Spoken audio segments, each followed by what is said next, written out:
Sabe, existem uns padrões quase que invisíveis que vão minando nosso poder pessoal por dentro. São 3 erros fundamentais que muitas vezes, sem a gente nem perceber, acabam sabotando todo o nosso potencial. E hoje a gente vai desvendar cada um deles. Pois é, quem nunca se sentiu assim, né? Como se fosse o seu próprio pior inimigo. Essa sensação de autossabotagem, ela é muito, mas muito mais comum do que se imagina. Aquele sentimento de que, no final das contas, o nosso maior obstáculo somos nós mesmos. É justamente essa barreira interna que vamos explorar. Olha que interessante. A psicologia traz uma analogia que é perfeita para isso. Pensa assim, construir força mental é igualzinho a treinar o corpo. Não adianta só ir para a academia, malhar, se a gente continua comendo um monte de porcaria, certo? Com a mente é a mesma coisa. A gente precisa evitar a junk food mental. Remover hábitos tóxicos, tipo autopiedade, ficar se culpando por tudo, isso é tão crucial quanto criar rotinas saudáveis. E aqui a gente chega no ponto central. A fonte da nossa fraqueza raramente é algo externo, sabe? Na maioria das vezes, é um trabalho que a gente mesmo faz por dentro. É algo que construímos tijolinho por tijolinho com base em 3 padrões de comportamento. 3 erros capitais que simplesmente destroem a nossa resiliência. Vamos lá, para o primeiro erro. A armadilha do agora. E o porquê da palavra depois custar tão caro. Estamos falando da famosa procrastinação. Mas a ideia aqui não é tratar isso como um simples mau hábito. A gente precisa encarar a procrastinação pelo que ela realmente é. Uma armadilha. Uma que devora nosso tempo, nossa energia e nosso potencial sem dó nem piedade. E aqui vem a grande virada de chave sobre esse assunto. Presta atenção. Procrastinar não tem a ver com gerenciar mal o tempo. Não é sobre agenda, sobre planner. É um problema de regulação emocional. A gente não adia a tarefa em si. A gente adia o sentimento ruim que aquela tarefa causa. Seja ansiedade, tédio, frustração. É uma fuga. A gente busca aquele alívio imediato, só que o preço que se paga lá na frente, esse sim é altíssimo. E para quem está se sentindo mal por isso, achando que é um problema isolado, não está só. Porque, olha, os números são impressionantes. 20% dos adultos são procrastinadores crônicos. 20%. Quando a gente olha para os estudantes universitários, o número pula para 50%, metade. E no ambiente de trabalho? Pasmem, 88% procrastinam todo santo dia. É uma epidemia silenciosa, não tem outra palavra.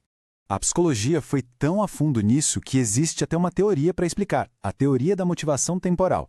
Basicamente, ela mostra a receita do desastre. A procrastinação ganha força quando a gente tem baixa expectativa de sucesso, ou seja, tem medo de falhar, quando a tarefa é chata, desagradável e quando a gente é mais impulsivo. Aí você mistura tudo isso com um prazo que parece bem longe. Pronto, o nosso cérebro simplesmente joga a responsabilidade para o nosso eu do futuro, como se fosse outra pessoa que magicamente vai resolver tudo. E olha só, essa preocupação não é de hoje não, hein? Muito pelo contrário. Há mais de 2000 anos, o filósofo estoico Sêneca já tinha sacado isso. Ele disse, enquanto adiamos, a vida passa voando. É a mais pura verdade. A vida é o único recurso que a gente não consegue de volta. E procrastinar é literalmente o ato de jogar esse tempo fora. Bom, vamos para o segundo erro. E ele muitas vezes está ligado ao primeiro, um alimenta o outro. É a armadilha da aprovação. Ou seja, o preço altíssimo que se paga por querer ser querido o tempo todo. Essa busca sem fim por validação externa, ela pode paralisar tanto quanto a procrastinação. Mas por que isso acontece? No fundo, essa necessidade de agradar é um baita mecanismo de defesa. É uma forma de autossabotagem, movida por um medo gigantesco, o medo da rejeição. Para não ter que lidar com a dor de não ser aceito, de não ser gostado, a gente acaba abrindo mão do mais importante, quem a gente realmente é. A gente abandona o nosso eu autêntico. E no trabalho, então, nossa, o estrago é enorme. É viver com aquela ansiedade constante, sabe? É fugir de novos desafios porque, e se eu errar? É pegar mais trabalho do que é humanamente possível só porque não consegue dizer não. O resultado? Burnout, perda de direção na carreira, aos pouquinhos a identidade profissional vai se desfazendo. E de novo, a gente pode buscar uma luz lá nos filósofos estoicos. Olha o que o imperador Marco Aurélio escreveu. Se algo externo te perturba, não é a coisa em si que te incomoda, mas o teu próprio julgamento sobre ela. É genial! Não é a opinião dos outros que machuca, mas o peso que a gente dá para essa opinião. O poder de verdade está em controlar a nossa reação, não a percepção dos outros. Agora, vamos ao terceiro erro. Pensa comigo.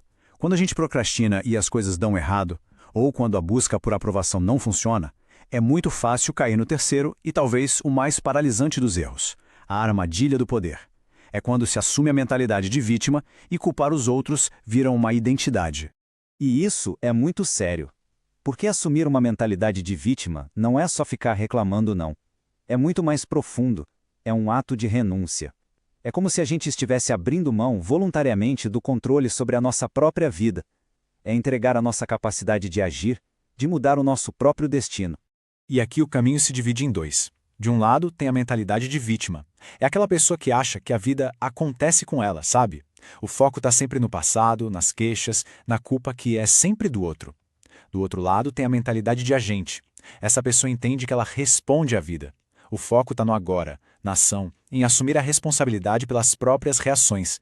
Essa frase de Marco Aurélio é uma das coisas mais fortes do estoicismo. O que está no caminho se torna o caminho. O que isso quer dizer? Que para quem tem a mentalidade de agente, um obstáculo nunca é o fim da linha, é matéria-prima. O problema vira uma oportunidade de ser mais criativo, mais forte, mais resiliente. Ok, a gente já entendeu os problemas, já diagnosticou os erros, agora vem a parte boa. E aí? Como é que a gente sai dessas armadilhas? Como se começa a construir uma verdadeira arquitetura de força por dentro? Primeiro, é fundamental entender que esses 3 erros não agem sozinhos. Eles são um time, uma tríade do enfraquecimento.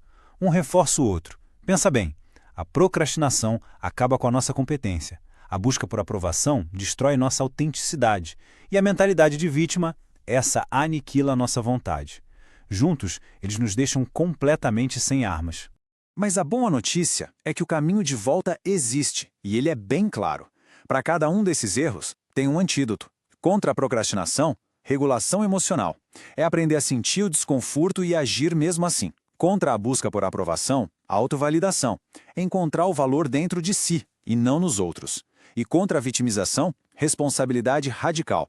É tomar para si o controle total das próprias reações. E o objetivo final, o lugar aonde queremos chegar é esse aqui. É o que Marco Aurélio descreveu. Ser como uma rocha. As ondas vêm, quebram com toda a força, mas ela continua lá, firme. Não se trata de não ter problemas, de evitar as tempestades da vida. Se trata de construir uma força interna tão, mas tão sólida que nos tornamos inabaláveis. E para terminar, fica essa reflexão.